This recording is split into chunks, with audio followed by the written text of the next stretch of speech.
दोस्तों ये जो वीडियो आप देख रहे हैं ये एक मस्जिद से वायरल हो रहा है, जिसमें आप देख रहे हैं बाप ने बच्ची की हिफाजत का ऐसा अनोखा तर्ज अपनाया है कि दुनिया देख के हैरान है। इसने बच्ची के हाथ में एक खास प्लास्टिक की जंजीर नुमा कोई चीज पहनाकर अपने हाथ से बांध दिया है ताकि वो कहीं गुम ना हो सके और वालिदैन के लिए परेशानी का बायस ना हो, क्योंकि हर बाप के लिए बेटियां उनके जिगर का टुकड़ा होती हैं, जिन्हें वो शहजादियों की तरह रखता है और उनकी हिफाजत अपने हाथ से करता है। वीडियो में देखा जा सकता है जब बाप सजदे में चला जाता है तो देखिए बेटी किस तरह अपने बाप को लाड कर रही है और अपने बाप पर सर रख कर ही लेट जाती है।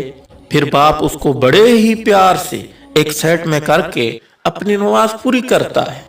दोस्तों हम दूसरी तरफ देखें, हमारे माशरे में कुछ लोग ऐसे भी हैं जो बेटियों की पैदाइश पर नाखुश और गमगीन होते हैं और उनकी पैदाइश को अपने लिए बोझ समझते हैं। याद रखिएगा मेरे दोस्तों, ये बेटियां अल्लाह की बहुत बड़ी खास रहमत और नेमत होती हैं। हदीस पाक का मफहूम है, जो बाप अपनी बेटियों की अच्छी परवरिश करेगा यही बेटियां उस बाप को जन्नत में ले जाने का सबब बनेगी। आपको ये वीडियो देख के कैसा लगा जरूर कमेंट में इजहार कीजिएगा।